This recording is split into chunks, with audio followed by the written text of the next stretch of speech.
وسيدنا حبيب محمد وعليك يا بلد يا بلد الملك وسيدنا حبيب وشيخ وشيخ وحبيب يا بن حبيب الحج سيدنا حبيب شيخ وجلاله وسيدنا حبيب وكسر الله بالحج سيدنا حبيب حسن والجوز والجوز والحج سيدنا حبيب الله سيدنا محمد سيدنا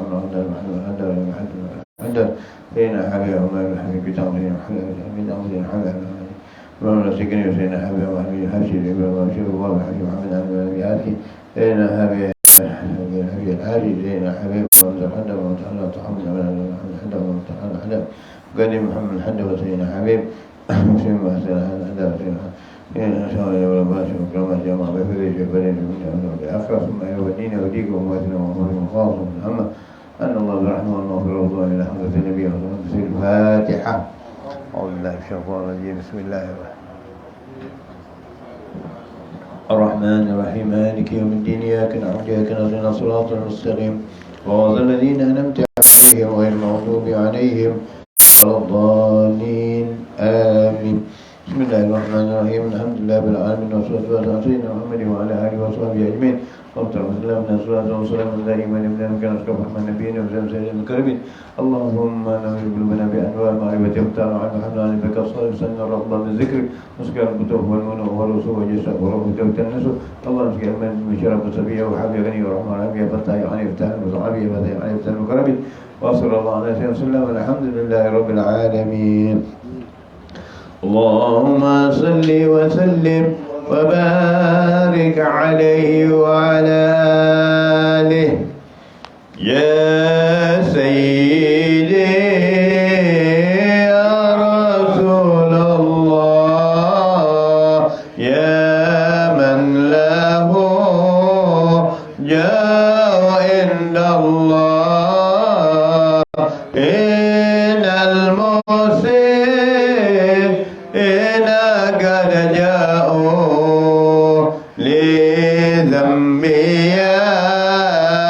يستغفرون الله يا سيدي يا رسول الله يا من له جاه عند الله إن المسلمين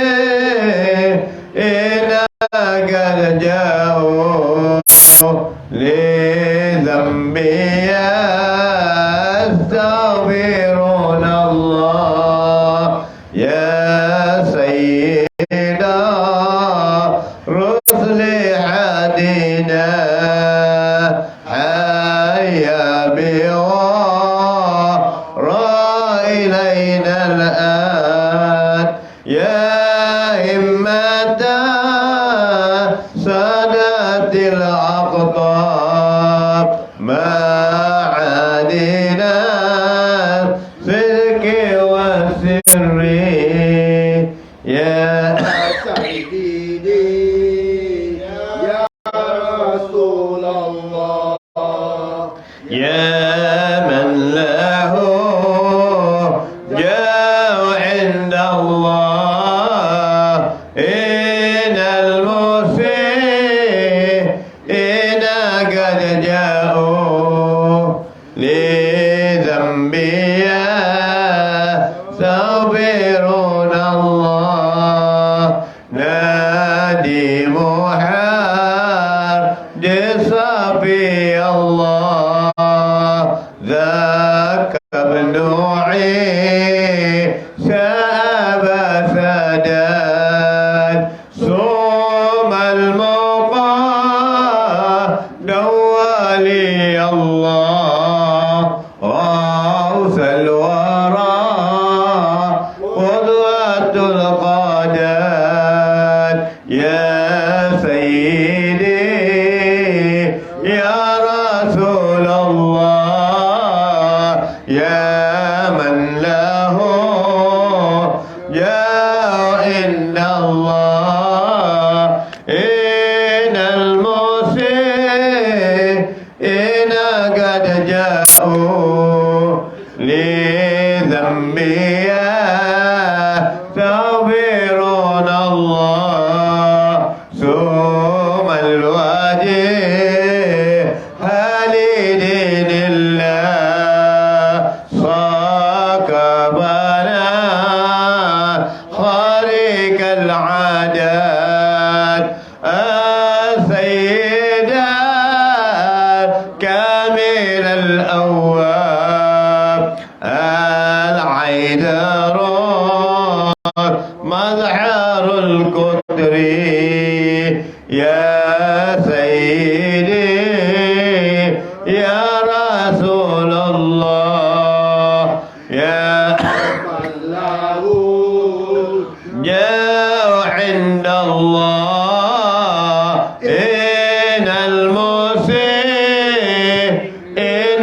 قد جاءوا لذنبي يستغفرون الله قوموا بنا واكشفوا عنا يا سادتي هذه الأصوات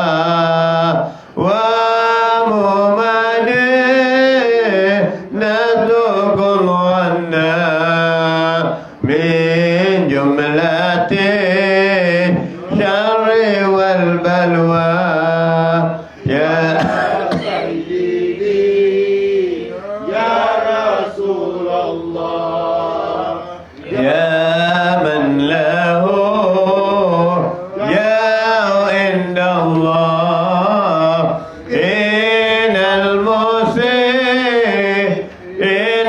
قد جاءوا لذنبي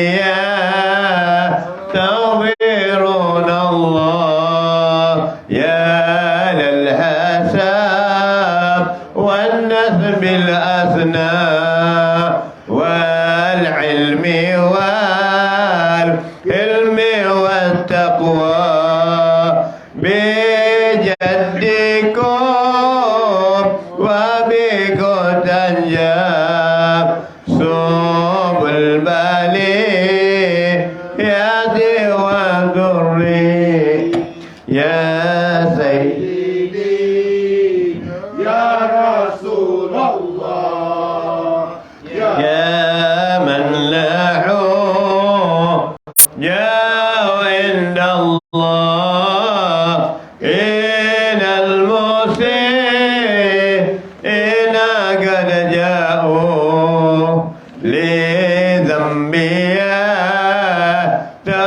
يستغفرون الله اللهم صل وسلم وبارك عليه وعلى آله بسم الله الرحمن الرحيم نويت التعلم والتعليم والنفع والانتفاع والمذكرة والتذكير والإفادة والاستفادة والحث على التمسك بكتاب الله وسنة رسول الله صلى الله عليه وسلم ودعاء إلى الهدى ودلالة على الخير وابتغاء وجه الله ومرضته وقرب وثوابه ولا حول ولا قوة إلا بالله العلي العظيم وصلى الله على سيدنا محمد النبي الأمي وعلى آله وصحبه وسلم والحمد لله رب العالمين بسم الله الرحمن الرحيم سبحانك علم لنا إلا ما علمتنا إنك أنت العليم الحكيم ربي اشرح لي صدري ويسر أمري واخلق عقدة بلساني يفقهوا قولي أما بعد الله أكبر بسم الله الرحمن الرحيم قال رضي الله تعالى ونفعنا به في الدين والدنيا والآخرة muka surat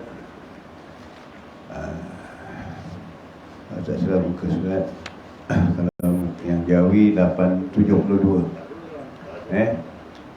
bab itu tak ada di kitabnya yang bagang cikgu bab Rabiul Ashar bab yang ke-14 Fadilatul Fardiyah maknanya bukan 14 ada menyatakan kelebihan sembahyang fardu Bismillahirrahmanirrahim. Qala Allah radhiyallahu ta'ala fid dunya wal akhirah.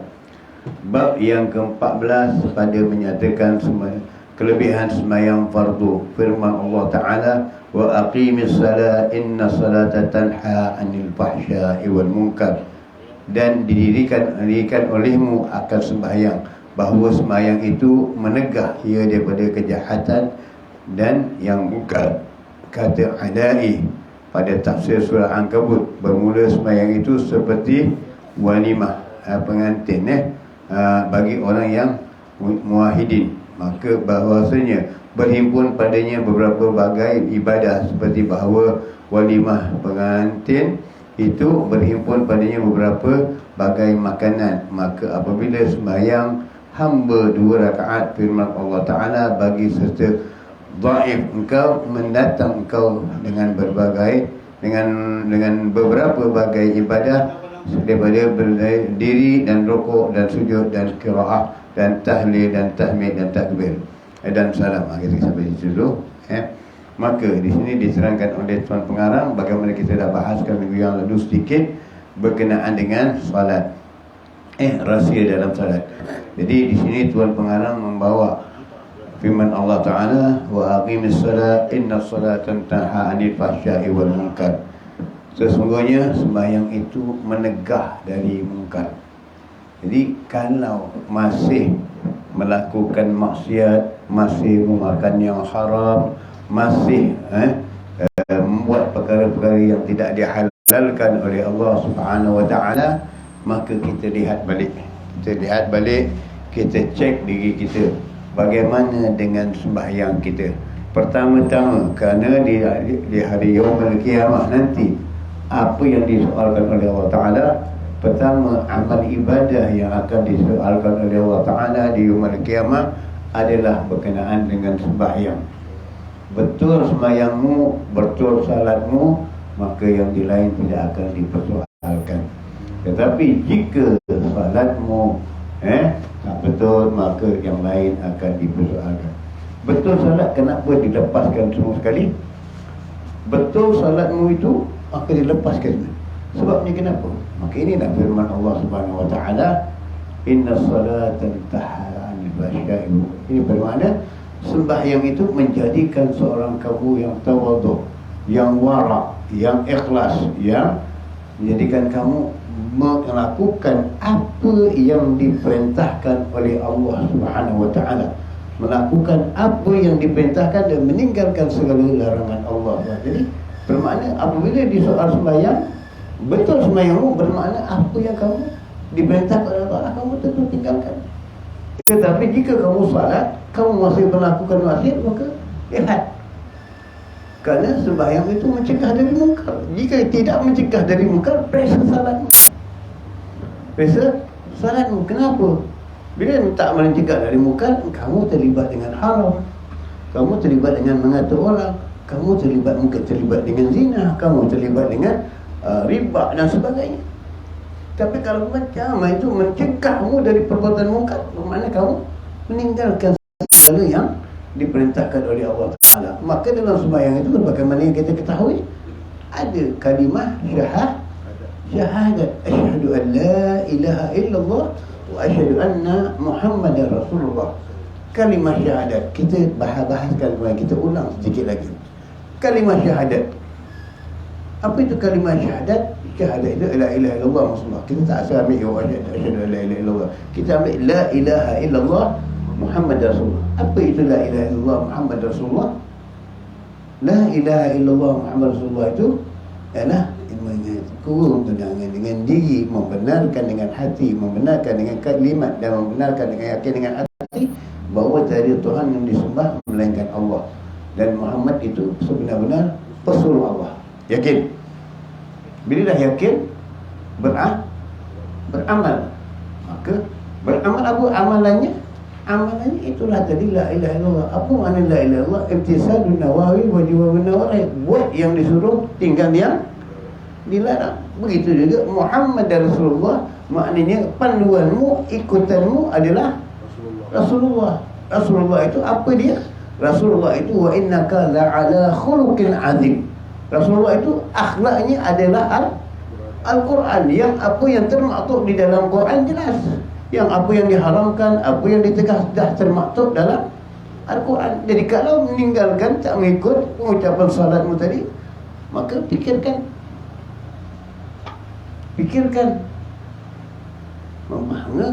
Maka itu diberikan oleh ulama mengajar kita kembali ke bagaimana kita tersilap, kita apa? Kembali dengan bertaubat kepada Allah Subhanahu wa taala. Bagaimana kita dah bincang berkenaan dengan as-salat. Dan kita juga mengaku asyhadu an la ilaha illallah. Kalau kita bahaskan tentang syahadat, asyhadu an la ilaha illallah. Syahadat asyhadu an la ilaha illallah, kalau dalam bahasa Melayu aku naik saksi, betul? Jadi ya, apa yang kita naik saksi? Saksi apa yang kita naik? Saksi apa yang kita naik? Aku naik saksi tiada Tuhan disembah melainkan, dan aku naik saksi Muhammad itu Rasulullah. Naik saksi bagaimana? Jadi kat sini terbagi kepada dua saksi. Saksi yang benar, saksi yang bohong. Saksi yang benar, saksi yang bohong. Saksi yang benar bagaimana? Tuan nak jadi saksi di mahkamah, tuan mesti tahu perkara itu nampak di depan mata, dilihat betul, baru boleh jadi saksi. Tapi kalau tak dilihat di depan mata, boleh jadi saksi. Diangkat aja jadi saksi. Saksinya saksi bohong. Betul? Tak melihat, kamu jadi saksi, saksinya saksi. Mana saksi angkut-angkut. Jadi bagaimana jadi saksi yang benar? Bagaimana jadi saksi yang benar? Yang kita katakan aku menjadi saksi, jadi Tuhan disuruh. Saksi yang mana yang benar? Ini bagaimana jadi saksi yang benar? Itulah tadi sebab dalam syahadat kita dah katakan asyhadu an la ilaha illallah, dan mengatakan dalam sembahyang itu menegah kita daripada yang mungkar. Maka saksi yang benar adalah kita berpandukan daripada kalimah Al-Quranul Karim, ayat Al-Quran Karim. Apa yang dibawa oleh Nabi Muhammad SAW, Rasulullah adalah benar, memegang walaupun kita tak bertemu. Contoh, kita tak pernah tengok combat, kuman, tapi yakin tak? Yakin. Oh, yakin kuman combat berbahaya. Dia combat dia tembak terus. Kita yakin, percaya, pegang terus. Sebab takut. Kenapa? Perintah Allah Subhanahu wa taala, Al-Quran Karim yang termaktub dalam Quran, perintah Allah, kita tak rasa takut. Tak pernah rasa takut. Bila tak pernah rasa takut, melanggar peraturan. Begitu juga dengan COVID. Kerana takut, disuruh pakai semua emas, disuruh angel, semua ikut. Kerana takut. Tapi perintah Allah, kenapa tak pernah takut? Benar atau tidak ucapan kita sekarang? Jadi saksi benar bohong? Fikir saja kita sendiri. Tanya kepada kita diri sendiri. Benar atau bohong? Di situ di keadaan kita. Ini dunia ini mazratul akhirat, ladang harapan dan contoh bagi akhirat. Ini kita boleh yakin, takut pada tak melihatnya. Lagi bagaimana yang kita bahaskan minggu yang lalu tentang kiamat. Allah SWT dalam Quran, Alif Lam Mim, Bismillahirrahmanirrahim, Alif Lam Mim, Zalikal kitabu la raiba fihi hudan lil muttaqin allazina yu'minuna bil ghaibi wa yuqimuna as-salah. Zalikal kitabu adalah kitab panduan bagi orang-orang yang bertakwa. Allazina yu'minuna bil ghaibi, maknanya mereka yang beriman kepada yang ghaib. Kita tak melihat lagi perkara-perkara yang ghaib. Kita tak melihat kuman combat, kita lihat itu ghaib. Kita tak melihat, yang melihat saintis. Maka dia meyakinkan kepada kita. Kita tak mendengar hari kiamat, kita tak melihat bagaimana hari kiamat, tapi kita mendengar kalam dari Rasulullah. Mana lebih kita percaya? Kalam dari Rasulullah dengan kalam saintis, mana yang benar? Wa ma yantiqul anil hawa. Sesungguhnya apa yang diucap oleh Rasulullah tidak mengikut hawa nafsu. Yang ini mengikut hawa nafsu. Jadi mana yang kita pandukan? Mana yang kita pegang? Mana yang kita pegang tu? Hari kiamat. Apa keadaan? Keadaan mati, keadaan siksa kiamat, siksa kubur. Kita tak pernah melihat, tapi yakin tak? Yakin. Kalau yakin itu ada, kenapa tak memperlakukan apa yang diperintahkan? Kenapa tak amal dalam apa yang diperintahkan? Untuk menghindari siksaan kubur, siksaan hari kiamat, azab kubur, azab hari kiamat. Kenapa tak dihindarkan? Ini dia. Ya, jadi bagaimana salat kita tadi mencegah? Maka salat orang itu, mana yang dikatakan tadi, salat itu adalah yang pertama ditanya oleh Allah Ta'ala di yaumil kiamat. Maka benar salat itu, benar yang lain. Jadi bila di salat itu tak besar, tak benar, maka tak akan benar yang lain. Maka akan disiasat oleh Allah Ta'ala. Dia akan dipersiap oleh malaikat, akan dibongkar satu persatu. Tapi kalau salat itu benar, ini ucapan tadi. Kerana dengan penuh keyakinan mereka beramal apa yang diperintahkan oleh Allah Subhanahu Ta'ala, dan mereka mengikut apa yang ada termaktub dalam Quran dan ajaran Rasulullah sallallahu alaihi wasallam. Bagi yang ikut takkan dipersoalkan lagi. Kerana dah tahu dia mengikut, maka kamu tahu itu pengikutmu yang tega. Kamu akan persoalkan dia lagi tak? Oh, kau percaya tak aku? Kau betul tak aku? Orang kata dia tak betul. Tapi kamu percaya itulah pengikut kamu yang tak betul dengan kamu. Kamu persoalkan lagi. Kamu tak akan persoalkan lagi. Begitulah para mereka ini. Sebelah sematuk. Dan mereka itu yakin dengan Allah. Dan benar mereka beramal kerana Allah SWT. Maka mereka tak akan disoal oleh Allah SWT lagi. Sebab mereka pegang dengan Allah SWT. Bagi yang disoal, bagi yang kita yang ragu-ragu, yang banyak ragu, kita beramal ragu-ragu. Kita beramal banyak ragu-ragu. Boleh tak boleh, boleh ini. Keraguan kita kuat. Di mana keraguan kita? Kejap kita begini, kejap berubah-ubah. Bila berubah-ubah, tidak tetap. Bila tidak tetap, itu namanya keraguan.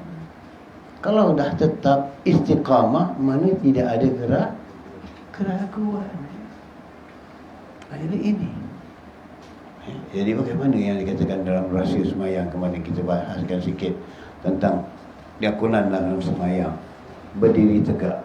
Apa yang maksudkan dia berdiri tegak? Berdiri tegak itu menghadap Allah, menunggu perbicaraan. Kamu akan dipanggil, maka kamu berdiri dengan tegak. Kamu bersedia untuk dipanggil. Kemudian imam baca Fatihah. Kamu mendengar. Kamu baca Fatihah dulu tak? Tak. Adabnya tidak. Kamu mendengar imam baca. Kenapa?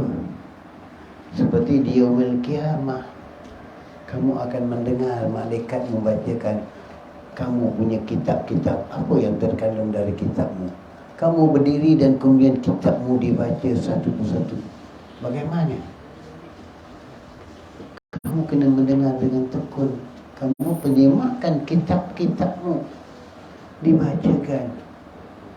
Maka setelah itu salat tadi berdiri, mendengar rokok, mengajarkan dirimu merendahkan diri, tidak menyombong dan sebagainya dengan sifat-sifat yang takabur. Kemudian sujud itu adalah menghinakan dirimu di hadapan Allah SWT. Kamu, bila seorang yang telah menghinakan dirinya, adakah dia akan memuliakan dirinya? Dia tak akan sombong pada orang lain. Dia tak akan bongkak kepada orang lain. Kerana memandang dirinya adalah seburuk-buruk, dirinya adalah sebarang manusia yang tidak punya amal. Tapi kalau pandang diri itu baik dan punya amal, punya ini, maka itulah manusia yang paling hancur dan rosak. Jadi kamu sujud di dalam Allah Ta'ala, hina dirimu. Dan balik kamu kepada duduk antara dua sujud. Apa yang dibayangkan duduk antara dua sujud? Bagaimana dibayangkan oleh para ulama? Dibayangkan di padang mahsyar seperti hukuman dunia. Tadi telah dibaca perbicaraanmu, telah dibaca kisah-kisah dirimu, perbicaraanmu. Kamu nak dihisap. Tadi pembicaraan telah dibahas, maka kamu akan dihisab, menjatuhkan hukuman. Jadi hukuman yang kamu duduk tadi itu bertahiyat tu, duduk antara sujud seperti orang yang menunggu hukuman pancung tu. Menunggu hukuman pancung. Kalau kata perintah pancung, maka akhirmu akan dipancung. Tapi jika perintah dia tadi dah dibacakan lembaranmu, perintah datang, pengampunan datang, maka kamu selamat dari dipan. Pengampunan itu apa? Pengampunan itu adalah kamu kembali kepada Allah setelah melakukan maksiat. Bagaimana kitab-kitabmu dibaca, sebelum dibaca bagaimana kamu baca kitabmu di dahulu. Bagaimana kata Nabi SAW, bagaimana kata ulama, hasibu qabla tuhasibkum, hasibkum qabla an tuhasibkum. Kira dirimu sebelum dikirakan besok dia kiamat, maka hisab dirimu. Hari ini kita insaf perniagaan untung rugi, tapi kamu pernah hisab dirimu. Apa yang kamu lakukan hari ini? Apa amalan? Maka itu kamu semak, perbaiki, dan kamu berkembali kepada bertaubat sebelum hukuman dijatuhkan. Tapi kalau dah kamu nunggu hukuman dijatuhkan, mana hukum telah selesai. Bila hukum telah selesai, ketentuan itu tadi dah termasuk. Menerima kitab, cukup dia megang tanah, sebutkan yang baik, menerima kitab dengan tangan kanan. Yang tidak baik, menerima kitab dengan tangan kiri yang ditepuk dari dari hadapan pergi ke belakang. Itu saja sudah azab. Bagaimana keadaan kita? Ini yang Allah Ta'ala mengingatkan kepada kita. Tuhan mengarahkan kepada cukup dengan salatmu mencegahmu daripada mungkar, maka ketahuilah bahawa amalmu akan diberikan Allah SWT. Sebab salat itu apa? Salat itu tiang agama. As-salat imanuddin. Salat itu tiang agama. Barang siapa menunaikan salat, maka dia mendirikan agama. Barang siapa meninggalkan salat, merubuhkan agama. Jadi mendirikan salat, bagaimana mendirikan salat? Itulah tadi rukun-rukun salat tadi. Bagaimana kamu berdiri? Bagaimana berdiri? Adakah dengan kaki bengkok sebelah? Adakah dengan kaki apa? Tentu kamu berdiri apabila nak terima pingat aja. Agung panggil nak terima pingat, pelan sekarang datang. Kamu terima. Bagaimana kamu berdiri di depan tuanku? Ada goyang-goyang? Tak ada. Penuh ada. Bagaimana kamu berdiri di hadapan Allah? Bagaimana kamu berdiri di hadapan Allah besok? Ada rasa gerun, ada rasa takut. Bagaimana kita? Dengan agung, dengan pangku, dengan sultan, dengan nak lima pingkat, gerun, takut. Salah, takut juga, betul tak betul. Takut dicek. Ini kenapa baju salah? Ini kenapa kalau tak betul? Takut. Tapi bagaimana kamu berdiri di hadapan Allah? Sedangkan salat kamu itu kamu berdiri menghadap Allah. Bagaimana? Kenapa boleh gini-gini? Kenapa boleh gini-gini? Mana adabmu? Mana adabmu sama Allah Subhanahu Wa Taala? Cuba kalau nak terima pingat dengan agung sultan, ada boleh nyamuk, dia rojak katalah nyamuk. Bagaimana adabmu? Ini nampak kecil, perhalusi betul-betul ibadat kita. Perhalusi ibadat kita dengan Allah, adab dengan Allah Subhanahu Wa Taala. Bila tak punya adab dengan Allah, bagaimana kita akan beradab dengan manusia? Sebab bila dengan orang tua kita punya adab, jaga. Kalau kita punya adab dilatih dengan Allah Subhanahu Wa Taala. Bagaimana kata Nabi, aku diajar adab oleh Allah Tuhanku. Dalam hadis min Rabbi, kata Nabi, aku diajar adab oleh Allah Subhanahu Wa Taala, Tuhanku.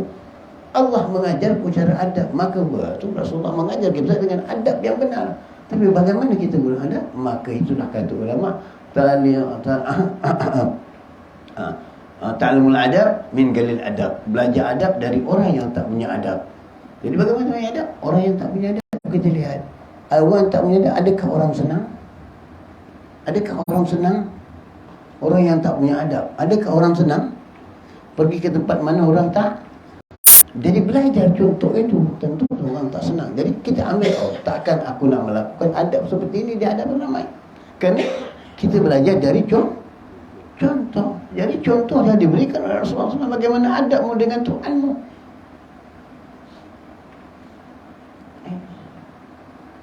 Ini semuanya cukup adab, cukup cara. Bagaimana Al-Habib Abdullah Al-Azrus, salatnya berdirinya cukup tegak, sampai bumi yang berkeliaran berterbangan boleh berhenti di atas kepalanya dan bahunya ketika beliau salat. Kerana apa? Seolah-olah merasakan bahawa Habib Abdullah itu seperti tiang, tak bergerak. Kita macam mana salat kita? Adab. Inilah maka perkuatkan rohani kita, perkuatkan ibadah kita, perkuatkan diri kita supaya kita semakin hari salat bertambah adab dengan Allah Subhanahu Wa Taala. Perbaiki adab kita. Kita banyak adab dengan Allah Subhanahu Wa Taala. Perbaiki terus. Apakah kita tak malu dengan Allah Subhanahu Wa Taala? Dengan orang lain kita tak ada adab, tak malu, kita takut. Kerana manusia tahu budak adab kita begini. Tapi dengan Allah di mana adab kita? Kita tak pernah malu dengan Allah Subhanahu Wa Taala. Bagaimana kita? Itu sebabnya salat ini punca segala-galanya yang akan dipersoalkan oleh Allah Subhanahu Wa Taala. Benar salatmu? Benar. Maka itulah sebab Allah berfirman, inna salata tanha 'anil fahsya'i wal munkar. Faham kupasan dia sedikit yang kaya kupasan. Boleh je. Sikit je, tak banyak kawan sekotek je. Jadi kita cuba yang sedikit dululah. Mudah-mudahan kalau ada rezeki kita sambung lagi, insya-Allah. Dan begitu juga kata ulama. Mana sembahyang itu kemudian kamu seperti pengantin yang datang membawa persembahan. Kamu seperti pengantin yang datang membawa persembahan. Ini yang dikatakan Imam Ghazali. Apakah kamu sebagai orang yang salat, yang tak punya adab dengan Allah Ta'ala, menghadiahkan atau memberikan kepada Allah Ta'ala satu wanita yang cantik, ibarat memberikan satu orang wanita yang cantik, wanita yang cantik tapi dah mati, apa yang dibuat? Wanita kata Imam Ghazali, kamu salat yang tak punya apa, tak punya khusyuk, tak punya adab seperti ini. Seorang yang datang bawa seorang wanita yang cantik, dihadiahkan kepada seorang tuannya, satu orang yang dimuliakan, tuannya diberikan kepada satu orang, tapi wanita cantik itu dah mati. Berguna atau tidak? Begitulah kamu membawa ibadahmu kepada Allah SWT. Bagaimana keadaannya? Kamu telah diberi kecantikan, pakaian kamu pakai dengan cantik, mata dengan cantik. Ada tak mata tu kat sini? Tak ada. Allah letakkan mata pada tempatnya yang cantik. Allah jadikan hidung yang begini. Cuba Allah jadikan hidung kerata, kau tahu hujan tu masuk ke dalam. Cantik tak kejadianmu? Bagaimana Allah Ta'ala mengatakan, sesungguhnya manusia adalah yang aku ciptakan daripada yang cantik sekali. Akal insan min ahsani taqwim. Cantik, sempurna. Tanganmu tak pakai spring, tak pakai wire, boleh bergerak ke mana-mana. Yang pakai wire pun saya ingat tak boleh bergerak. Mudah tak? Cantik tak kejadianmu? Sungguh indah dan cantik. Diberikan keadaan yang sempurna kepadamu oleh Allah. Tapi apa yang kamu bawa kepada Allah Ta'ala dalam salatmu, dalam adabmu? Sebenarnya Allah tak mengharapkan apa-apa dari salatmu. Allah tak mengharapkan apa-apa dari ibadahmu. Kamu buat baik hanya untuk kembali kepada dirimu. Kamu buat maksiat buruk kembali kepada Allah, kepada Allah Subhanahu Wa Taala, tidak berkurang walau sedikit pun. Walau kamu bermaksiat, walau kamu buat ketaatan, tak akan berkurang zat Allah sedikit pun. Jadi kamu faham, maknanya Allah memberikan kamu satu penghormatan, penghargaan, anugerah, kurnia yang amat besar. Bila kamu dah dapat kurnia, patutkah kamu khianati kurnia ini? Macam kamu telah dilantik sesuatu jawatan, diberikan jawatan, diamanahkan. Patutkah kamu khianat? Patutkah kamu khianati apa yang telah diamanahkan? Tak patut. Begitu juga kamu menjadi suami, menjadi isteri, kamu telah dilantik oleh Allah menjadi ketua dalam rumah tangga. Apakah kamu khianati jabatan kamu itu? Tak patut. Dengan membuat yang tak benar, dengan melakukan yang tidak benar, dengan membiarkan anak isteri tak salat, kamu akan dipersoalkan. Kerana mengkhianati apa yang telah diperintahkan oleh Allah Subhanahu Ta'ala. Patut atau tidak kamu mengkhianati itu? Tak patut. Kerana kamu tadi telah diberikan rezeki, selain diberikan kecantikan, kejadian di dalam cukup. Bagaimana kamu menggunakan itu? Bila kamu sanggup, bila kamu sedar dirimu cacat, kaki dah mula timpang, tak boleh bilang, ya Allah, dulu kaki ini tak sambung pun, tak kena potong pun, boleh pergi ke mana-mana sahaja. Disko pun boleh sampai lagi masa tak potong. Tapi bila dah potong, Allah, kenapa baru tengadah waktu itu? Kenapa kaki yang punya elok, yang cantik yang Allah berikan, tak kamu ke masjid, tak kamu ke tempat rumah Allah, tak kamu ke tempat ibadah, dan kamu ke tempat lain? Kenapa boleh? Kenapa rumah Allah tak boleh? Pandanganmu tak diberikan, disuruh mengaji, ni melihat Quran, memelafakan kitab kita. Tapi ke mana kamu gunakan matamu? Memandang yang haram. Patut atau tidak? Patut atau tidak kita lakukan ini? Maka inilah peringatan. Bagaimana Allah mengambil tadi, ulama mengambilnya dari kata-kata ini, bahawa jika kamu benar, salatmu benar, maka salatmu diterima oleh Allah dan tak akan bersoal oleh yang lain. Cukup. Kerana salat itu jaminan besar. Jadi bagaimana mau berbuat kesalahan? Perbaiki. Dan tangisi hati kita, tangisi diri kita kalau kita kurang salat, tangisi hati kita jika kita salat sampai lewa, tangisi hati kita, kenapa saya salat tak rasakan satu kenikmatan, kenapa saya rasa salat, kenapa ada yang kurang, cari yang kurang. Kurangnya kenapa? Kamu tak dapatkan merasakan kenikmatan, kurangnya kamu berbuat maksiat. Maka bila kamu bermaksiat, kamu tak rasakan kemanisan. Sebab di situ, sebab Allah berikan kelazatan semuanya. Jika kamu benar ikut apa yang diberikan, kamu akan dapat kenikmatan, lazat, kemanisan. Tetapi kemanisan yang nak diberi oleh Allah Ta'ala, kamu campur dengan garam, kamu campur dengan asam, kamu campur dengan cuka, kamu campur dengan benda pahit. Jadi sedap tak? Tak sedap. Yang buat campuran itu siapa? Siapa yang buat campuran itu? Ya? Diri kita sendiri. Maka perbaiki. Perbaiki. Kita ambil sikit lagi. Sambung dan insya-Allah berikan keberkatan. Dan kata tuan pengarang tadi, mana-mana kata dalam semayang tadi kita, engkau mendatang kau beberapa dengan berbagai ibadah yang beri rukuk, sujud dan qiraah dan tahlil dan tahmid sampai kepada salam. Salam itu adalah penentuan. Yang terakhir bagi salam, Assalamualaikum warahmatullahi. Assalamualaikum warahmatullahi.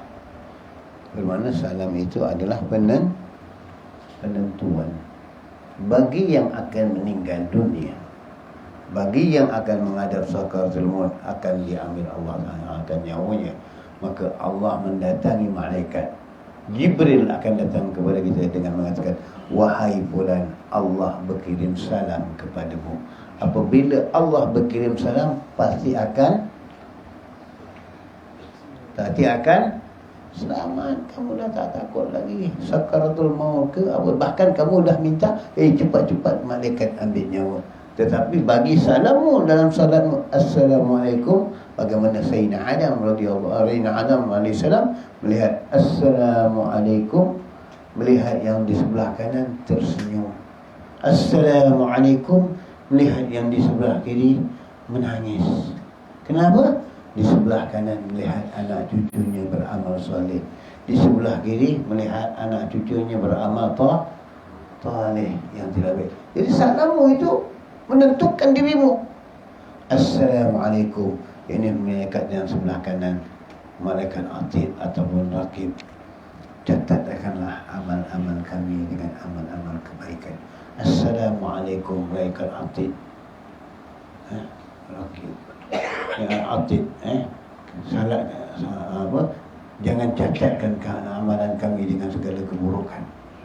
Kerana kanan menentukan syurga, kiri menentukan neraka. Jadi amalmu tadi dalam salatmu, kamu bermaksudlah salat bermaksud bagaimana catatannya, dari yang kanan atau dari yang kiri?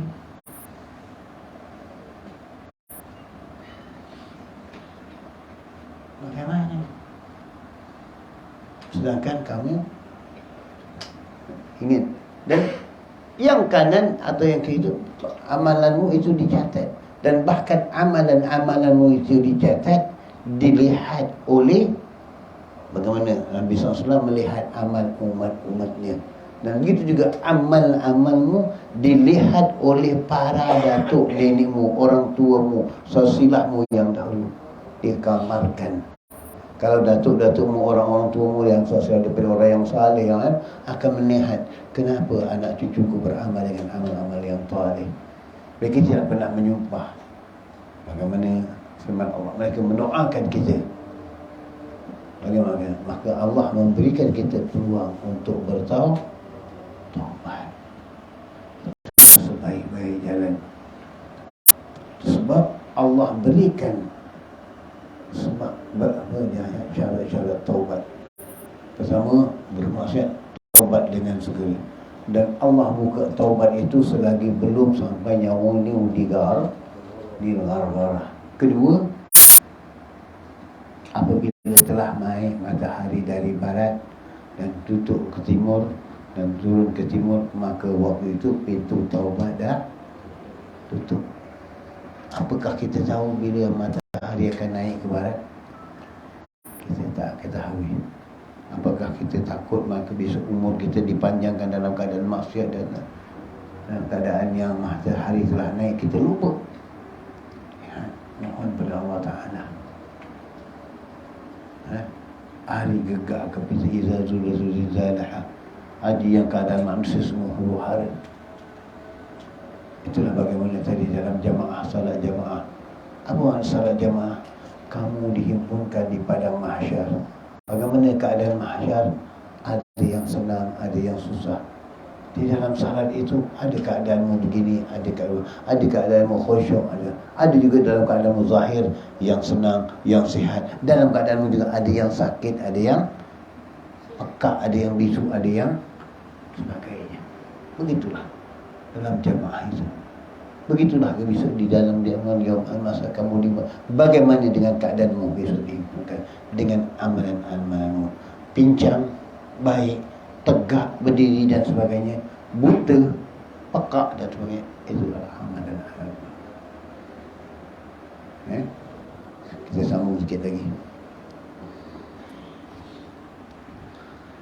Maka aku serta ketinggianku dan kebesaranku tiada ku tegah akan dia daripada syurga yang ada pada sekalian bagi nikmatku. Aku wajibkan bagi kamu syurga dengan segala nikmatnya, seperti engkau ibadah akan dia, akan daku dengan beberapa bagai ibadah, dan aku memuliakan akan dikau dengan rezekiku seperti barang yang engkau kenal akan dia, akan daku. Maka wahadahnya, maka bahawa aku amat kasih sayang, aku terima akan kebajikan engkau dengan rahmatku, maka bahawasanya aku dapat akan orang-orang yang aku seksa akan dia daripada kufur, dan engkau tiada dapat Tuhan yang lain daripada aku yang mengampun kejahatan engkau, hai hambaku. Maka bagi engkau dengan tiap-tiap rakaat itu meninggi mahligai di dalam syurga dan bidadari, dan bagi engkau dengan tiap-tiap sujud itu menelik kepada wajah-wajahku. Ini dia Di sini maknanya kemuliaan orang yang salat yang Allah berikan, maknanya mereka Allah berikan nikmat, Allah berikan segala-galanya, Allah berikan rezeki dan Allah lindungkanmu dan Allah mewajarkan kamu salat. Bagaimana kata Rasulullah SAW, aku berharapkan daripada umatku semua supaya tidak masuk neraka. Rasulullah berusaha menarik umatnya keluar daripada neraka. Tapi kenapa umatnya ada yang masuk neraka? Sebab umatnya dengan amalannya tidak mengingkari apa yang diperintahkan oleh Rasulullah. Padahal Rasulullah menarik umatnya, mengajak, bagaimana kamu mentauhidkan Allah Subhanahu wa taala. Dengan kamu tauhidkan Allah Taala tadi akan segala nikmat. Jadi apabila kamu yakin dengan kalimah la ilaha illallah, subhankan sikit apa contoh la ilaha illallah, maknanya tiada Tuhan yang disembah dan tiada Tuhan melainkan benar. Apa yang dimaksudkan dengan tiada Tuhan melainkan Allah? Apa yang dimaksudkan dengan tiada Tuhan melainkan Allah? Zikir la ilaha illallah, la ilaha. Apa yang dimaksudkan dengan la ilaha illallah? Tiada Tuhan melainkan Allah. Yakin, pegang dengan hati. Inilah keyakinan. Bagaimana kita akan meyakini keyakinan sedangkan kita mengetahui ini apa yang kita ucapkan? Bermakna la ilaha illallah itu telah letak di hati kita, tanamkan di hati sampai itu tiada Tuhan melainkan Allah. Bermakna hanya kepada Allah lah tempat pergantungan, hanya kepada Allah lah tempat pengaduan, hanya kepada Allah lah tempat pengharapan, dan hanya kepada Allah lah sesuatu yang aku minta, tidak kepada yang lain. Tidak ada pergantungan sama manusia sama sekali. Ini dia. Kita bagaimana pergantungan kita dengan makhluk? Kamu ucapkan iyyaka na'budu wa iyyaka nasta'in. Padamu aku sembah dan padamu aku minta pertolongan. Saya ulang balik di sini. Saya ulang sikit di sini. Nak kenakan dengan kalimah ini.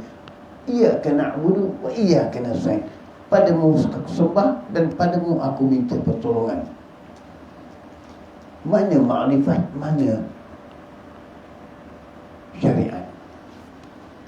Antara iyyaka na'budu dengan wa iyyaka nasta'in. Mana makrifatnya, mana syariatnya?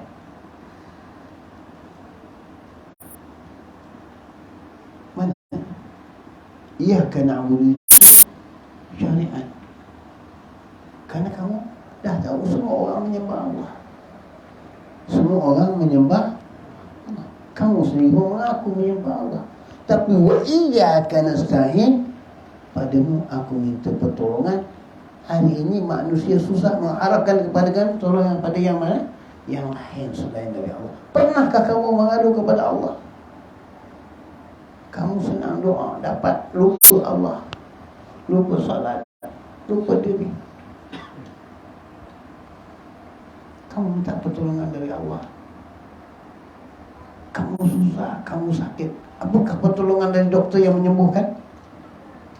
Sekedar ikhtiar. Yang menyembuhkan siapa? Yang memberi ketenangan hati siapa? Kamu serah pada Allah. Kamu banyak duit, kamu berliana, tapi ada yang tak tenang. Ketenangan itu hanya dengan mengingati alladzina amanu wa zikrillah. Inilah yang mereka cari. Inilah jalan-jalan mereka. Bukan lagi mengharapkan kepada. Lihat pada Rasulullah SAW. Lihat kepada Rasulullah SAW.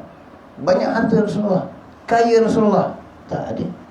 Tapi Rasulullah menjadi manusia yang paling tenang, beribadah dengan setiap malam, berjaga malam. Kita bahkan wow, kaya raya, tapi tidur tengah malam. Bangun tak ada. Ibadah tak ada. Susah. Oh, ini bos ini yang boleh selesaikan masalah ini, yang bos ini. Besok aku jumpa bos pagi-pagi. Kalau bos yang minta diselesaikan besok mati, buat siapa aku mau bergantung? Allah, ayah, anak buat maksiat, Oh, anak ini buat setahun anaknya buat maksiat, tak ditegur sebab tiap-tiap bulan masuk buku bank. Ayat tonjol je keluar duit bank ada. Tak boleh tegur anak ni. Kalau tegur besok bank tak masuk, tak kirim duit. Kalau anak tu mati dulu, siapa yang menanggung rezeki ayah? Di mana kamu katakan penyerahan kepada Allah? Fikirkan baik-baik. Saya kupaskan sedikit pada malam ni. Waktu kan panjang lagi masa main-main. Sikit-sikit lah. Mudah-mudahan yang sedikit pada malam ini kita mendapat keberkahan dari Allah Subhanahu Wa Taala. Kita mendapatkan kenikmatan solat kita. Yang kita nak cari nikmat dalam solat kita itu saja. Bagaimana mendapati? Bagaimana mereka itu yang solatnya 16 tahun dengan wudu isyak dan sembahyang. Bagaimana mereka itu? Kita salat kita bangun malam pun tak pernah. Ada macam mana kita minta nikmat macam-macam nikmat. Syurga paling tinggi Firdaus. Minta bala jauhkan. Dunia punya bala aja kamu minta, ya Allah lepaskan saya bala ni. Oh tak bahaya ya Allah Tuhanku bala ni. Banjir depan rumah ya Allah jangan sampai ke rumah. Takut dengan bala. Bala yaumil qiyamah bagaimana? Bala yaumil qiyamah bagaimana? Yang tak ada undak, tak ada lagi boleh berundur. Di dunia kamu boleh lari. Cari di akhirat di mana kamu boleh lari? Mudah-mudahan sedikit pada malam ini jadikan penangan bagi kita. Amin ya rabbal alamin. Dan kita kupas kitab yang kedua.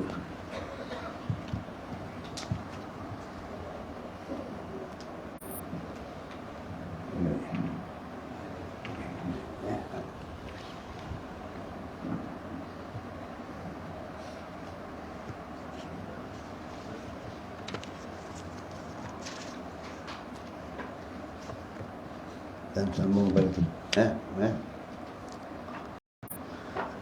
Sekarang dalam penganang apa yang kita bahaskan seperti ada connection. Saya cakap kitab ini kadang-kadang Allah berikan kita satu jalan yang luar biasa. Apa yang dibahaskan di sini sekarang oleh Ibn Athaillah, lalu apakah makna dan hakikat wara' yang disebut oleh Ibn Athaillah di atas secara harfiah. Wara' berarti takut. Secara istilah wara' melenyapkan sesuatu, merisaukan hati dengan meninggalkan sesuatu yang syubhat. Wara' terwujud dengan menginaikan sesuatu yang menimbulkan keraguan, melakukan apa yang tidak menimbulkan keraguan. Jadi sikap wara' kebantung perkara tingkat rasa takut yang kau miliki. Berkaitan dengan solat kita tadi. Bagaimana seorang itu diberikan Allah wara'? Samalah dengan yang kita bahaskan tadi. Apa itu wara'? Apakah jalan tunduk, tak tengok orang di kanan itu wara'? Tidak. Ya? Itu wakra. Wara' apa? Wara' yang sebenarnya ialah kuasa pemutus. Kuasa pemutus. Apa kuasa pemutus? Yang haram tetap haram, yang halal tetap halal, yang syubhat pasti haram. Itu wara'. Itu wara'.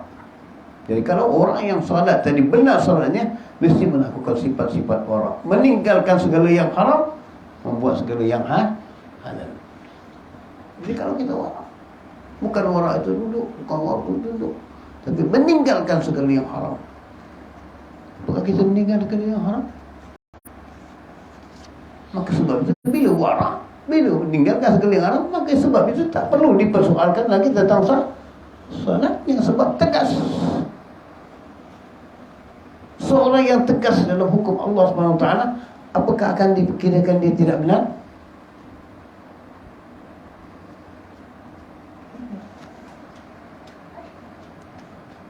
Seorang pemerintah yang benar-benar memerintah, yang tidak. Bagaimana pemerintahan Umar Abdul Aziz? apakah dia akan dipertikaikan lagi kebenarannya? Tak akan dipertikaikan lagi tentang kebenarannya. Bagaimana pemerintahan Harun al-Aziz dengan warawanya? Seperti kan apabila beliau dalam keadaan malam memasang pelita untuk melihat urusan-urusan pemerintahan, urusan-urusan rakyat, disemak dengan pelita yang digunakan, disemak, diperhatikan dengan apakah keadaan rakyat, disemak semuanya, perbelanjaan negara apa disemak semuanya dengan memakai lampu pelita yang khusus. Tetapi apabila datang satu temannya,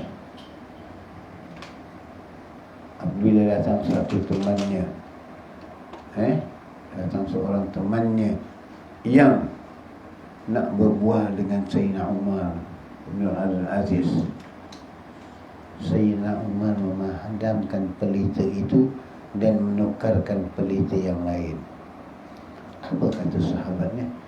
Ya Amirul Mukminin, kenapa Tuan padamkan pelita itu? Kenapa Tuan tukar dengan pelita lain? Sedangkan sama saja. Apa jawab Sayyidina Umar bin Aziz? Ini orang yang warak. Apa jawab Sayyidina Umar bin Aziz? Ketahuilah boleh bahawa pelita yang aku gunakan ini adalah untuk urusan negara. Maka aku pakai untuk urusan negara, aku pakai minyaknya, aku cuba pakai apinya, lampunya, cahayanya untuk urusan negara.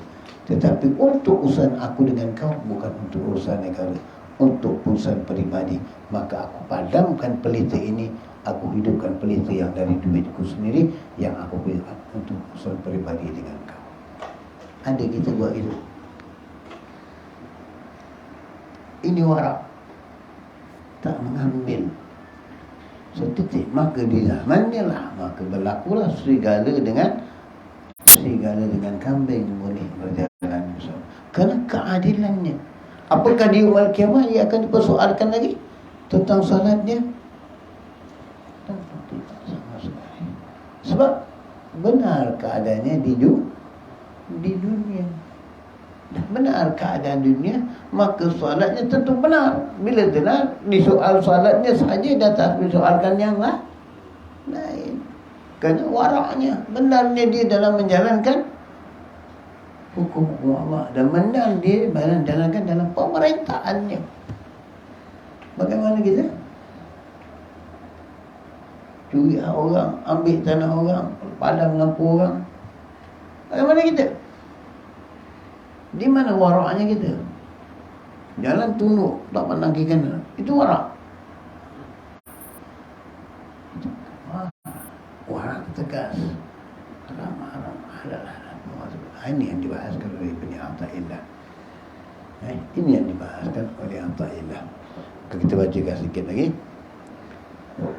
Dan warak itu bergantung kepada rasa takut yang kau miliki. Bila seorang yang warak, tentu ada rasa takut kepada Allah Ta'ala untuk berbuat maksiat. Bila ada rasa takut dengan Allah, tentu ada satu rasa lagi yang diberikan oleh Allah. Apa rasa itu? Ya? Bukan. Gemetar kebiasaan. Apa yang rasanya? Ya? Makrifat belum datang. Rasa malu dengan Allah Subhanahu Ta'ala untuk berbuat maksiat. Malu dengan Allah. Jika tak punya malu, kita akan lakukan maksiat. Sebab itu Nabi mengatakan al-haya minal, dan Nabi mengatakan al-iman uriyan. Iman itu adalah telanjang. Iman itu telanjang. Pakaiannya apa? Pakaiannya adalah takwa. Jadi iman kalau tak disaluti dengan takwa, tak ada. Apa itu takwa? Yang dibawa oleh Nabi SAW. Cukup dalam pengucapan kita la ilaha illallah. Jadi kemana ucapanmu walaupun kamu berzikir 10,000 kali la ilaha illallahnya di mana? Kalau perbuatanmu tidak benar sama sekali. Perbuatan tak benar sama sekali. Kerana tak punya malu dengan Allah. Tapi dengan manusia kamu malu. Malu bila buat maksiat diketahui orang. Tapi dengan Allah kamu merasa malu. Kalau kamu merasa malu, tentu kamu tak akan lakukan terlebih dahulu. Ini dia. Ini dia. Kenapa? Kerana kamu yakin. Malumu tu penuh dengan keyakinan. Apa yakinmu? Yakinmu tiap-tiap perbuatanmu dilihat oleh Allah Subhanahu Ta'ala. Manusia kamu boleh selit, tak melihat. Tapi Allah tetap melihat perbuatan. Kalau kamu lihat Allah tahu, Allah melihat, adakah kamu melakukan maksiat? Pikirkan. Selama ini kamu beranggap seolah-olah Allah tidak melihat. Sebab itu kamu tak malu untuk melakukannya. Kalau kamu tahu Allah melihat, malu atau tidak? Malu. Ini sebab itu Nabi katakan al-haya minal iman. Tahu datang sifat warak. Kasih lagi. Kemudian warak itu bila dah ada sifat warak tadi, maka itulah peningkatan. Semana peningkatan warakmu, begitulah peningkatan jauhnya takutmu kepada Allah. Sebab itu Allah pun mengatakan aflahal mu'min. Siapakah orang mukmin yang sebenarnya? Apabila disebut nama Allah, gemetar jiwamu, menggigil. Kita ada sebut nama Allah gigil. Tak pernah baca Quran pernah menangis. Tak pernah. Bagaimana iman kita? Bagaimana ketakutan kita dengan Allah? Bagaimana khauf kita dan harap kita dengan Allah? Jauh pada mereka itu. Maka bila mereka diberikan kedudukan, berikan keyakinan, bila mereka diyakini dengan syahadat yang kami ucapkan tadi itu, asyhadu an la ilaha illallah wa asyhadu, diperlihatkan segala, itulah keyakinan mereka. Kalau dia nampak, kena akan dilipatkan dengan penyaksian. Sekarang kamu saksi apa? Kamu menyaksikan apa? Kamu menyaksikan apa? Merasakan kelezatan? Tak ada. Kalau kamu menyaksikan, tahu yang Allah melihat, kamu tak akan bermaksiat. Kamu tak akan bermaksiat. Kamu membelakangkan seolah-olah Ta'ala melihatmu. Bermakna kamu seolah-olah Allah dengan sifat kekurangan. Padahal Allah itu sifat dengan sifat kesempurnaan. Kurang ajar tak? Kurang ajar kita. Kurang ajar. Kurang adab dia. Itu dari Zahir. Kalau segi iman. Pikirkan. Ini yang dikupas oleh Ibn Athaillah. Saya ambil sampai sini je sikit je berkenaan dengan warak ni. InsyaAllah kalau ada umur kita bahaskan sikit lagi. Waktu-waktu kita ni lah.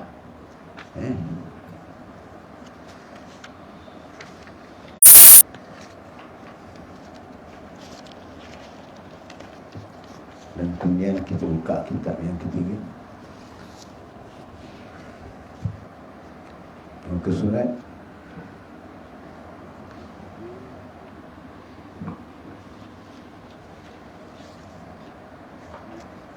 ke surat 143.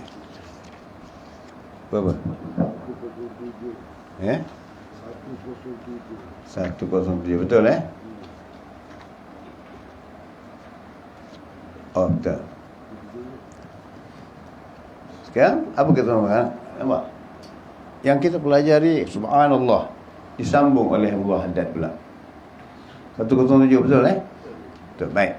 Peringkat yang pendengar yang kedua. Maka dari itu qala radhiyallahu ta'ala maka dari itu berlomba-lombalah jika memang engkau memiliki semangat untuk mencapai tingkatan orang-orang yang sempurna dan mengharap mencapai darjat orang yang besar. Sesungguhnya jalan yang sudah terang di hadapanmu dan cahaya sudah nampak di hadapanmu. Jelas? Bagaimana kita cakapkan tadi? Jelas? Ini Allah haddad. Terus seperti magnet yang menarik terus. Jelas? Jika kamu ingin seperti mereka itu, maka berusaha dan berlomba-lombalah. Berlomba macam beramal ibadah dengan penuh dan berusaha meninggalkan maksiat. Berlomba-lomba manusia, kamu kalau hal dunia, kamu berlomba-lomba untuk mendapat keuntungan. Oh, dari mana datang keuntungan? Oh, dari sini. Dan begitu juga bila malam hari kamu tengah tidur nyenyak, tiba-tiba orang mengatakan,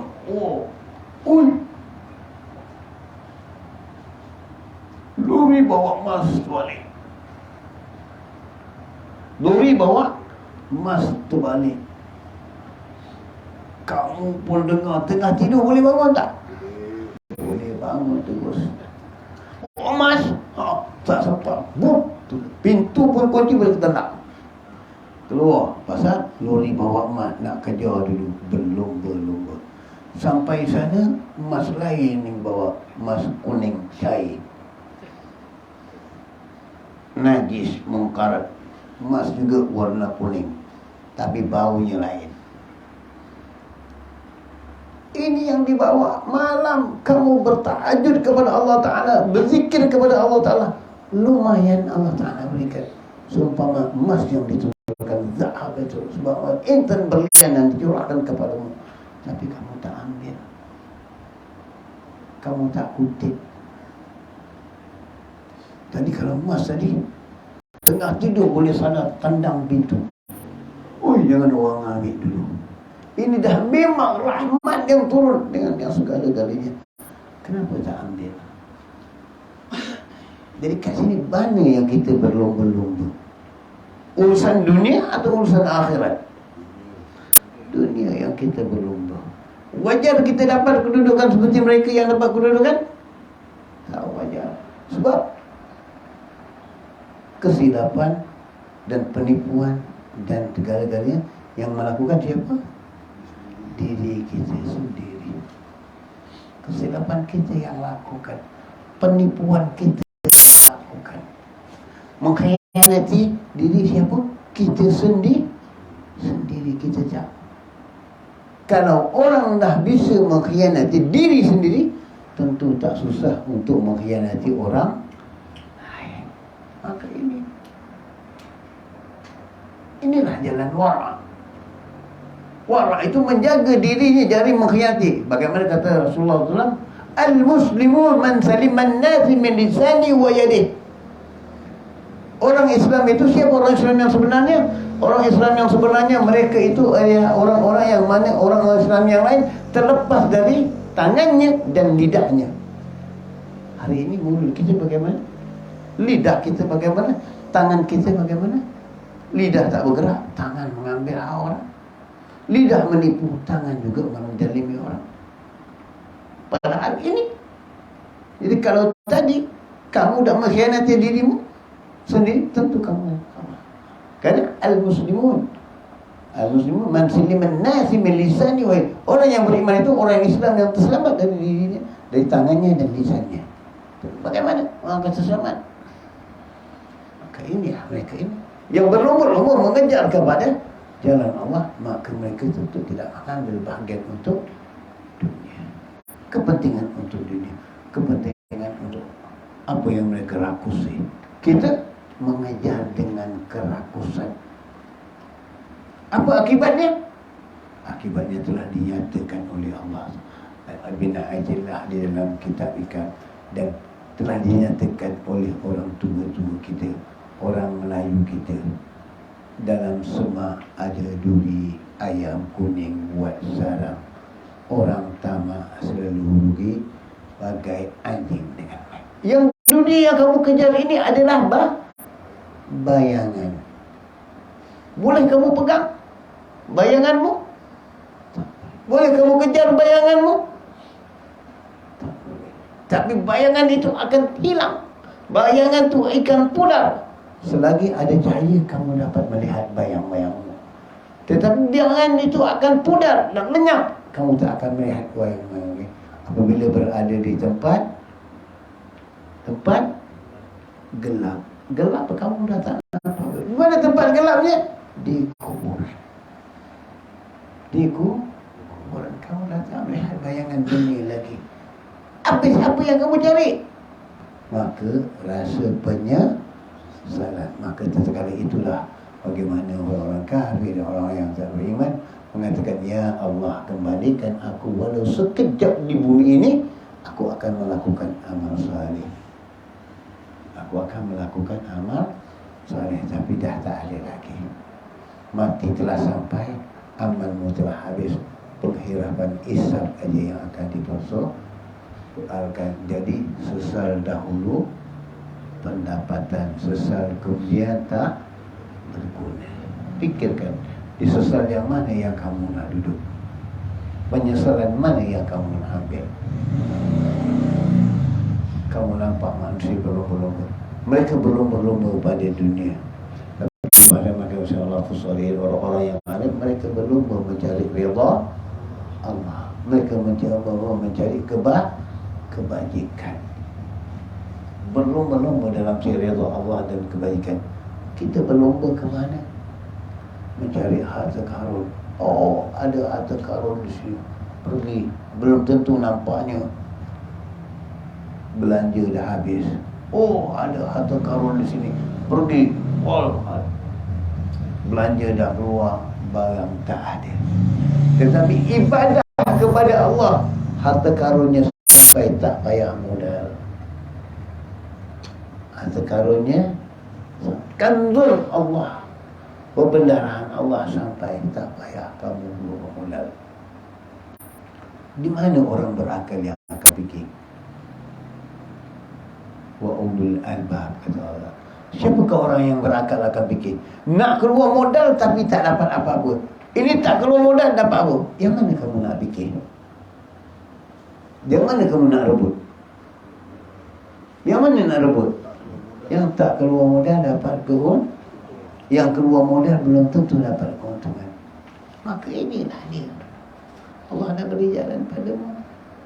Jadi kalau keluar modal tak apa keuntungan, bodoh tak bodoh? Bodoh. Sebab tak dapat keuntungan. Kamu tak keluar modal tapi dah tak keuntungan. Nak tak berniaga macam itu? Tentu nak berniaga dengan siapa? Niaga dengan Allah. Innallaha yashtaru. Allah membeli hamba-hambaku dengan berlian syurga, dengan memberikan mereka syurga. Bagaimana untuk mereka mendapatkan syurga? Dengan ibadah, dengan keyakinan kepada Allah Subhanahu Ta'ala. Bukan Allah minta kamu zakat jika kamu punya haji, umrah jika kamu mampu, salat tak mampu, tak boleh salat. Maka tak ada alasan salat. Sebab tu kita, Allah melihat salat saja, Allah tak melihat yang lain. Kerana dengan berdiri, tak boleh berdiri dengan duduk, tak boleh duduk dengan baring, tak boleh jaring tentang baring mengiring, tak boleh tentang mengiring dengan gerakan mata, tak boleh dengan mata, dengan hati. Memang tak boleh dengan hati pada mati ya. Tak ada uzur langsung. Tapi kita buat uzur yang banyak. Maka ini yang Allah perlihatkan. Maka inilah yang Allah sembah pada kita dan membukakan. Gitu ya. Inilah kuncinya. Inilah kuncinya. Perbaikilah. Jadi berlomba-lomba mereka itu kepada mengejar keridaan Allah. Berlomba mereka itu beramal dalam mentaati Allah Ta'ala. Dan kita berlomba-lomba mengejar manusia. Begitu berlomba-lomba mencari harta dunia. Begitu berlomba-lomba untuk kekayaan yang sebentar. Tapi kalau kekayaan itu bagaimana? Kekayaan yang didapat oleh para sahabat yang disebutkan Al-Barama bin Auf, kekayaan itu dapat tak diambil, diberikan kepada orang sekalian. Pun Nabi mengatakan, engkau masih masuk ke syurga dalam keadaan merangkak. Ini maksiat bagaimana? Bagaimana rupa kita nak masuk syurga? Merangkak ke? Mengikut? Wallahualam. Fikirlah. Fikirkan. Abdurrahman bin Auf, sahabat Nabi yang dapat hartanya diinfakkan, dikeluarkan, diberikan kepada orang karena takut merangkak. Kita rakus dengan bagaimana masuk ke surga, jalan menuju surga, merangkak atau merengkot. Coba kita pikirkan.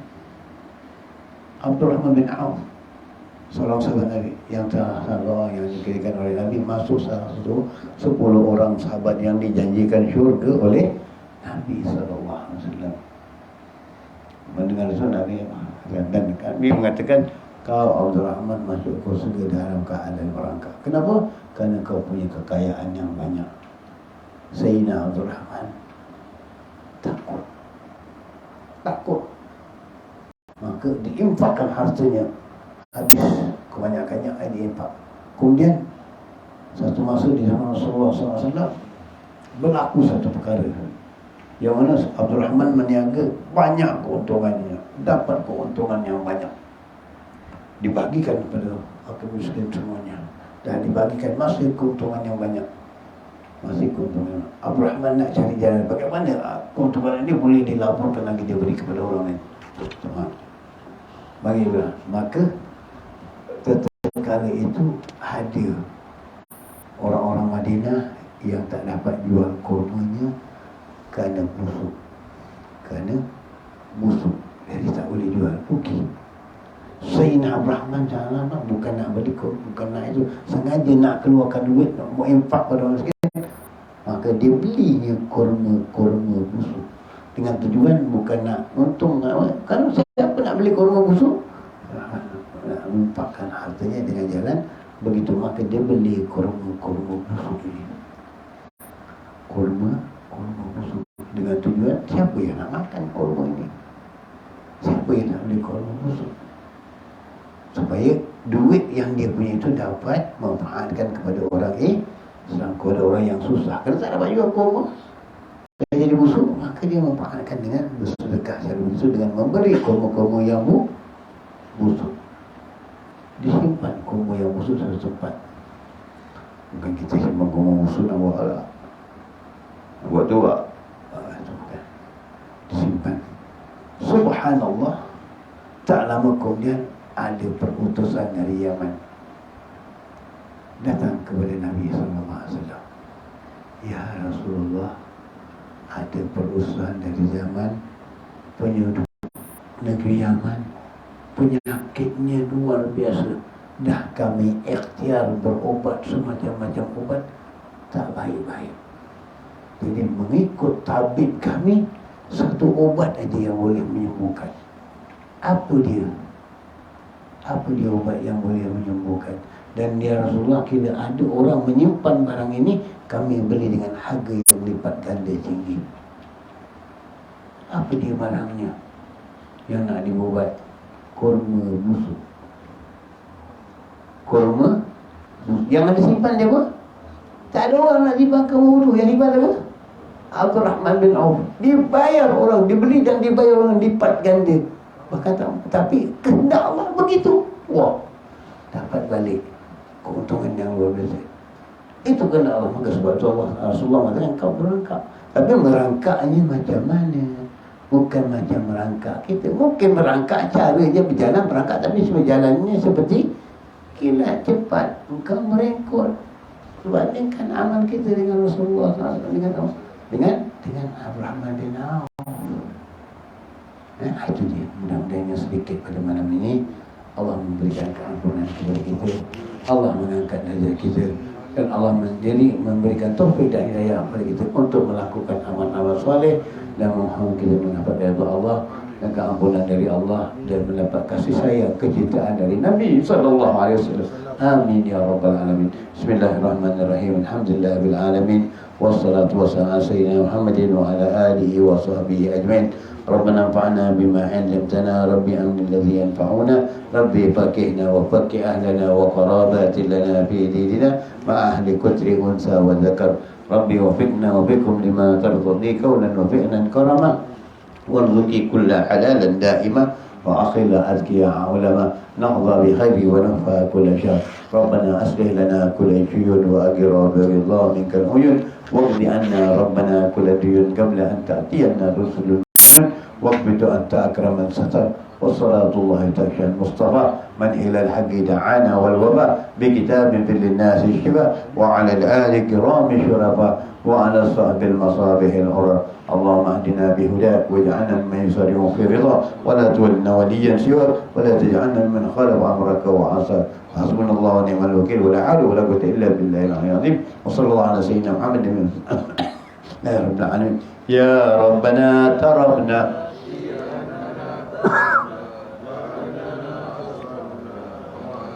فأشربنا فتب علينا توبة تغسل كل هوبة واغفر لنا العورات وآمن الروعات واغفر لوالدينا ربي ومولودينا والأهل والإخوان وسائر الخلان وكل ذي محبة أو جيرة أو صوبة والمسلمين أجمع آمين ربي فاسمع فضلا وجودا منا لا باكتساب منا بالمصطفى رسولي نحظى بكل السهول. صلى وسلم ربي عليه عد الحب وآله وصحبه إدادة الصحب والحمد للإله في البدء والتناهي. أفضل ما كنت على ونبينا من قبله لا إله إلا الله لا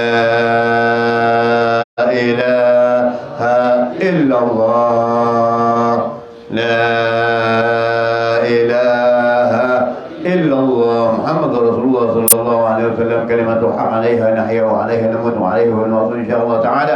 الحمد لله رب برحمتك يا الرحمن الرحيم. اللهم ثبت معها في قلوبنا واغفر بها ذنوبنا واصل بها شؤوننا ويسر بها امورنا وارفعنا بها يوم لا ينفع مال ولا بنون الا من اتى الله بقلب سليم. بسر الفاتحه. بسم الله الحمد لله الرحمن الرحيم اياك نعبد واياك نستعين الصراط المستقيم صراط الذين انعمت عليهم غير المغضوب عليهم ولا الضالين. يا الله بها يا الله بها يا الله بحسن الخاتمة يا الله بها يا الله بها يا الله بحسن الخاتمة لعشرة أدبي بهم نرى الجحيم من خاتمة المصطفى والمرتضى وابناهما وفاطمة وخديجة الكبرى التي هي لمعالي خاتمة وبعائشة ذات الجمال أم الكمال للعالمة وببنت عمران أم عيسى تمتثل راهمة وبآسيا من أصبحت من كل حول سالمة وبحق جبريل الأمين على صحائف تامة هم خيرتي ودخيرتي في الحاسب يوم الطامة وكذاك في دنيا إذا جت الغدوب القاسمة وبحقهم يا ذا الجلال وبصلاة القائمة قدوبنا والمؤمنين الله من كل عيب لما ومن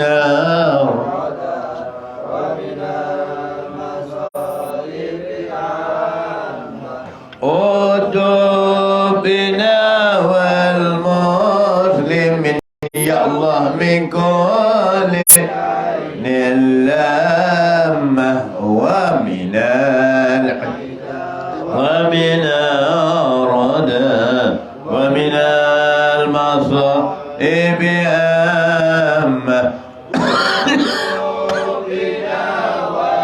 مسلم يا الله من كل لما ومن العدا ومن الردى ومن المصائب عامة وعليهم يا ربنا منك صلاة الدائمة ثم صلاة على الذي أصابته بمكالمة يا الله بها يا الله بها يا الله بحسن الخاتمة يا الله بها يا الله بها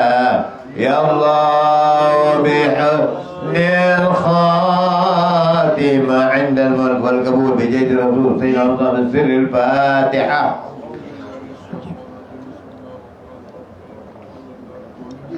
لا إياك نعبد صراط الذين أنعمت عليهم غير المغضوب عليهم آمين آمين يا ربنا تقبل منا وتب علينا إنك أنت التواب الرحيم دعوا بها سبحانك وبها سلام وأقول الحمد لله رب العالمين تقبل الله ومنكم تقبل يا كريم. Assalamualaikum. Sama ya yang kurang